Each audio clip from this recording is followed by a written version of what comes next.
Hello and welcome to month 6 of our $5 quilt club.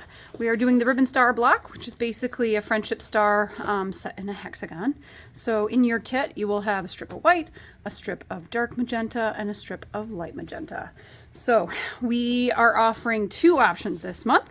You can traditionally piece this, or you can foundation paper piece this. So either way, that is your choice. So we are taking a break from a little bit more of the complex stuff, and it's just a nice simple block with half square triangles. So it is made up of 4 half square triangles that are dark and white, and then 4 half square triangles that are dark and light.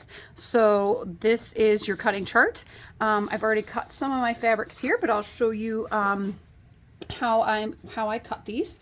So we need 4 dark magenta, and we need 2 light magenta. So right here what I have is the light magenta. There's 2 layers of that, and then I have 2 layers of my dark magenta.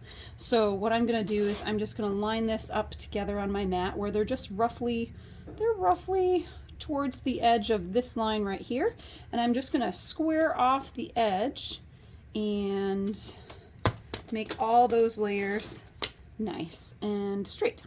So then I can really easily cut it at 3 3/8. So 3 3/8 is just shy of 3 1/2. So I'm going to put that right on the 3 3/8 line. I want to make sure that the edge of the fabric is right on that line, the whole way down.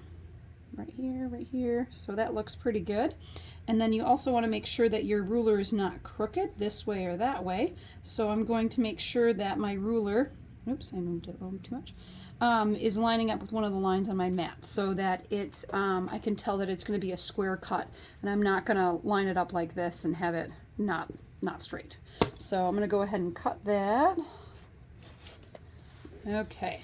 So now my fabric is 3 3/8 wide, and I'm not going to rotate my fabric, I'm going to rotate my ruler, and I'm going to trim off the top here so that and then keep this side on the 3 3/8 so that I can get all 4 layers to be the same.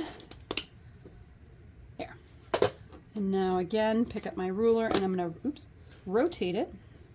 And now I can line this up with the 3 3/8. So right here is 3 1/2, and we know that it's just shy, so we're going to move it to the next line right there. So it should be at 3 3/8, and then I can go ahead and cut this there. So rotating mats are really nice.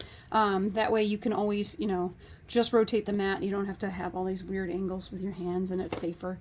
So there we go. That's cutting. So now I have 4 3 3/8 dark magenta, 2 of the white, and 2 of the light magenta. We just need 1 more block. We need 1 block that is 2 7/8 according to our little chart here. So we need 1 block of white that is 2 7/8. So I'm going to cut this real quick. So just to give me a nice good square corner, I'm going to cut both sides like this. And then I'm going to rotate my ruler and then cut it at 2 7/8. So it's really close to 3. There we go, right at 2 7/8. And that way I can cut both edges. It's kind of a weird angle, but rotating mats are really great for that. Okay, there we go, 2 7/8. So now we have all of our cut pieces. So what we need to do is we need to use our seam guide, and we need to mark on the wrong side of all of our dark magenta pieces. So right here, I don't see mine in reach right now, so I'll show you how to do it with a regular ruler. So what you need to do is you need to draw a diagonal line directly down the center of your block. So you can use any ruler, or if you have those seam guides, it's really fantastic because it is so much faster. So there's 1 line, then you put that line a 1/4 inch and draw another line, flip your ruler, and then put the center line on the diagonal, and you do that. So there we go. There is 1 line, or 1 block marked, and you're going to want to do that for all of your dark magenta pieces.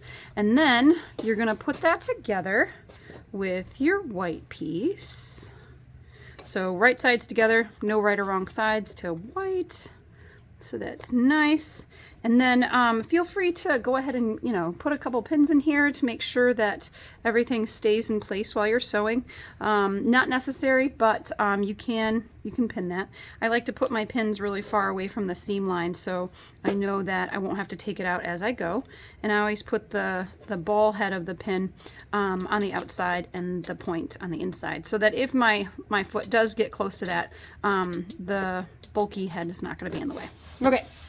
So next thing is I'm going to be sewing all along the inside of these outer lines. I know it sounds kind of funny. So this is our cutting line, this is the sewing line, and this is the sewing line. So you are going to sew on the inside of this line.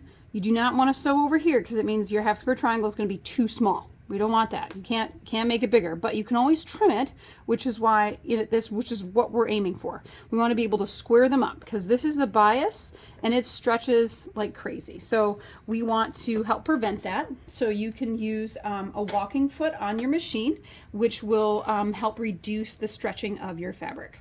So I'm going to go ahead and just stitch on the inside of that outer diagonal line. Okay, and then I'm going to sew along the other side. So you can see how it's a little stretched, but not too much. But again, I did not sew on the line, just barely on the inside of that outer diagonal. So I'm going to go ahead and sew on this side.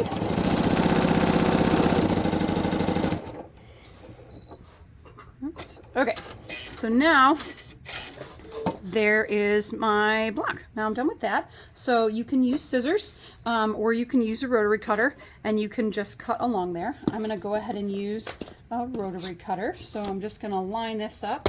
You can actually line up all your blocks and do them at once because you're just cutting them apart. So now I have two half square triangles. Ta-da! How exciting. So you're always going to want to press to the dark side. So I'm going to go ahead and press this off so that it will be really nice and flat. Try not to stretch too much, but it's really important that when you're pressing this open, you are making sure that you're not pressing it like this, where there's actually still a fold or a lip.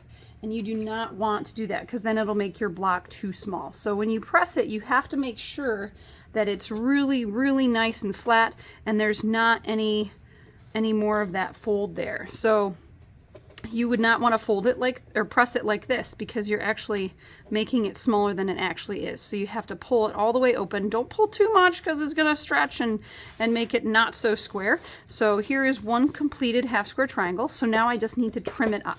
So you can trim it either using a block lock ruler, which has this groove that's cut out on the diagonal, which makes trimming half square triangles amazing. I love these blocks. I love using them. So there are two different ways to put this on your block here. So there's this way, which you can see doesn't really, my diagonal is not on the corner.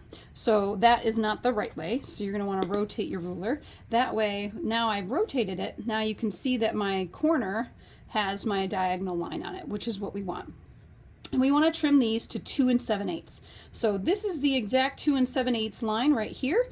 And I actually don't want to trim it there. I want to move it up a tiny bit so that I can trim a little bit off this corner and then I can slide it and trim it off that corner. So I'm going to go ahead and trim this right here. Again, rotating mats are really fantastic for this so that you're not cutting towards yourself. And then now I need to slide this. Oh, trying to get a good cutting angle. Okay, so I mean, preferably don't move your fabric, move your mat. So now I'm going to slide this and make this 2 7/8, and now I can trim that, and I can cut away all of this extra stuff, and I'll be set with a perfect 2 7/8 half square triangle. So that is how you make half square triangles. And I'm going to go ahead and I'm going to trim this using a regular square ruler so that you can see how that is done as well. I'm going to give this a quick press So you're going to be doing this for all of your dark magenta blocks. So you'll be doing it twice with your dark magenta and white, and then you're going to do it 2 times with your dark magenta and light magenta. So you're going to put those together after you draw your seam guide on all of those. So you can use the seam guide ruler. It's so much faster than using a regular ruler, but those are all the pairs that you're going to be making. So I'll show you real quick how to trim this with a regular ruler. So again, the most important part is making sure that the seam, the diagonal line, is on the diagonal line on the ruler. So I'm going to go ahead and line up, so not there, not here, right down the middle, and then I'm going to line up my ruler so that that seam is directly on the diagonal.